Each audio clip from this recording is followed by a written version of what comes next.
we're all still working, so that's good. Best news I can give you.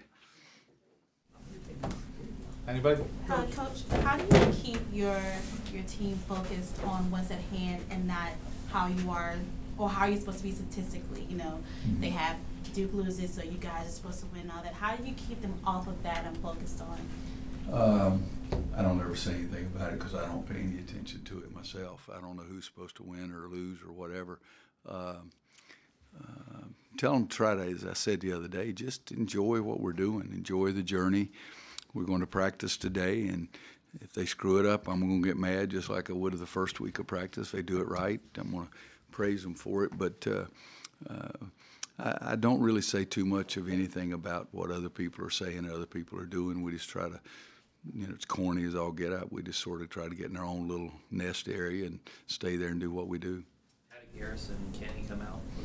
Garrison the report came out at first that he had lost a tooth, and that's not what happened, but he had two of them, I guess, removed from the area where they originally were and slid down the street a little bit. But he got those put back on his own property in the proper spots. Now the survey looks better, but I think he'll be fine today at practice, and he really played well when he came back in. I told him, I said, just try to focus, and you know, if it doesn't feel good, you don't like it, we can go with that, but just try to concentrate. And he really played well in the second half. He was the defensive player of the game again. Got him a nice ride because they put him in the ambulance and the police and the fire, the sirens and everything, and took him to the location where they did the work. So he had a ride that he hadn't had before, thankfully. Kenny feels a lot better. We're not going to use Kenny today, but I think if we were playing a game today, I think I'd play him. But we're just holding him out just to try to give him a little more time. But they've done some more tests and said it's still just a little bit of a hamstring strain, I guess you'd call it. Maybe it's not the correct terminology, but I think if we were to play a game today, he could play. It's not Auburn, but it's a home state that you spend a lot of time in. Do you get back to Kansas much, and is it easier to go back to Kansas now than it used to be? I don't get back there a lot. First 10 or 12 years, I went once, and that was to go back and help my daughter, I guess, when she moved back here after the first year. But it wasn't any reason. It's just, you know, I wasn't hiding out or staying away from it. I still have great friends there that we talk a lot. I went back for the Allen Fieldhouse 60th birthday party, and it was sensational. People were fantastic. But, you know, being a college basketball coach at this level, there's pretty time-consuming doing a lot of different things. But my buddies in Kansas, we meet at least twice a year and play golf and have an outing in the fall, an outing in the spring. And so is it easier to go back? Well, from both ends. I mean, people here are mad when I go back after I wore the sticker, and I still don't understand that to the day I die. But so, you know, it's a place that I loved for 15 years. Allen Fieldhouse was sensational, and the friends I have are still friends. So somebody said, "Are you glad you're not playing Kansas?" I said, "Really? I mean, you want to play somebody in their backyard? If I was going to Lexington, I'd rather be playing Slippery Rock than I had Kentucky, you know, so that kind of thing. But if they're not playing us, I pull for them, and we go from there." Nasir said the other day that one of the biggest adjustments he's had to deal with was learning how to come off the bench. He'd go through warm-ups in high school, and he'd start the game and continue to sweat. Now the sweat dries a little bit. He's got to see the game differently. He said recently when he's entering the game, he feels like he's already been more involved than earlier in the year. Is that what you've seen from him? Well, I think probably is that he's adapted to that role, and he's also studying the game more instead of just sitting over there waiting to go in, because he's a very intelligent young man. He really is. And I think he's sitting there watching the game from a little bit different perspective than he was when he first got here. The knowledge that he has and the amount of information he can get from watching the game now, I think he's using that. But again, I thought he was really coming until he got hurt. And I think that set him back, and now I think he's starting to come again. And Columbus, Ohio should be one of his favorite places because he played his tail off up there. Coach, the matchup with Auburn, how much are the players looking forward to the type of tempo that will provide? It's a strength of this team, the transition game. Is that something they're getting excited as far as looking at the tape and all that? have no idea. I haven't seen them since we left on Sunday, really. But I think that they would enjoy playing that tempo as opposed to, guarding people for 25 seconds and shooting 10 for 19 to start the game from the three-point line like Iona did. But that would be an assumption. But I agree with you. I think they like playing an up-tempo game more. I don't know if I want to play it the way they play it. I mean, just think about this. Somebody told me this. I haven't checked with Steve. It's the 305 tie our school. 305 threes ties our school record for makes in a season. That's pretty impressive. They've made 421. So that's not, our 305 is not quite as impressive as it was, but they've probably the hottest team in the country right now, and shooting the ball in the basket, making threes. But they guard you too. They turn you over. I mean, the turnovers that they force and steals they make is pretty impressive. But yeah, I would think it would be an up and down game.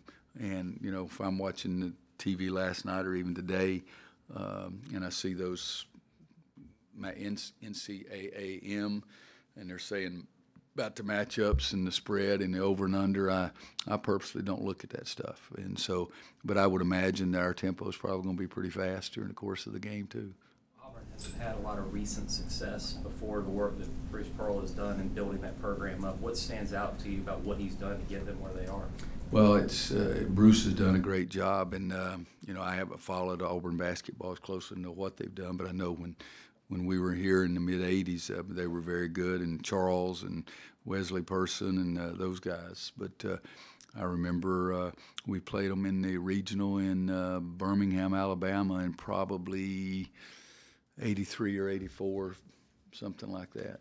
And they were really, really good. But Bruce has done a great job. He's a tremendous amount of energy, very gregarious personality, just loves basketball, loves to coach, loves to work with the kids. He's 100 miles an hour, 100 minutes a day. Roy, how does perimeter defense change when it's in transition versus when it's half-court set? Well, it's a lot easier in half-court set because you don't have to cover as much ground. If your team's coming at you in transition all the time, you get mixed up on your matchups, and it's harder to find your guy. If they walk the ball down the court, you turn around and wait on them to get down there. But picking them up, because they do, it's I don't know, I haven't seen the sheet about compares our pace to their pace. I usually get that when I get the scouting report. But they go up and down, and they shoot, like I say, 400, I think I was right, 421. They've made 421 threes. And so what you need to do is you've got to decide, and we haven't done that yet. I haven't seen the tape yet. I'm taking one home tonight, and it'll be the first time I've studied the tape. Usually in the regular season I do that the night before the game, but not much else to do right now, so I get started a little early. But they're really good in transition. They're averaging 79 a game. We're averaging 86. But I think picking up perimeter guys is something that you're going to be mixed up, and you got to know something about the one-man, two-man, three-man. You got to know their the trends, what they like to do, their strengths and their weaknesses. And so in a fast-paced game, you're going to be matched up against somebody other than the one that the coach assigns you quite a bit. And so playing a fast-paced game, I think, sort of tests you a little bit there too. Right. A few years ago, you had a Final Four team played for the national that you felt had been overlooked for a lot of the year, that people weren't giving a ton of credit. Has this team, because Virginia and Duke have both been #1, and because of that, has this team been overlooked a little bit in your mind? I'm assuming you're talking about 17. 16, I think, was when we were in Philly, wasn't it? Wasn't that the Yes. really good overlooked team? Yeah, because Bryce and Marcus were so good with that team, and I didn't think that those guys, when we won the regular season, I'm not agreeing with you or disagreeing with you, excuse me. I don't remember using the word overlooked, but I did have that feeling that nobody's really giving us much credit. This year, for some reason, I've never even had that thought. I really haven't. And somebody asked me at the radio show last night or something, but Zion and what he's done at Duke, I mean, it's been remarkable what he's done. There hadn't been many guys like that to come down the road. And so the attention he's gotten, I think he's deserved. I mean, every time he's played, the other teams aimed their whole defense to try to stop him. and he's been superb in every area. I mean, the guy's 6'7" and 285 and leads our league in steals. I mean, our league's pretty doggone good. He would have been right there in block shots and rebounds, and he was right there in scoring. So I think it's been not your usual Duke or North Carolina, Virginia thing. He's driven a different ship, and I think that's part of it right there. But again, he deserves it because he's played well enough to have all those things being said about him. For us being overlooked, I really haven't had that thought. I think that the thought that I had and wanted to have is I wanted our team to get better and better and better as the season went along. And for the most part, now we had some hiccups, there's no question about that.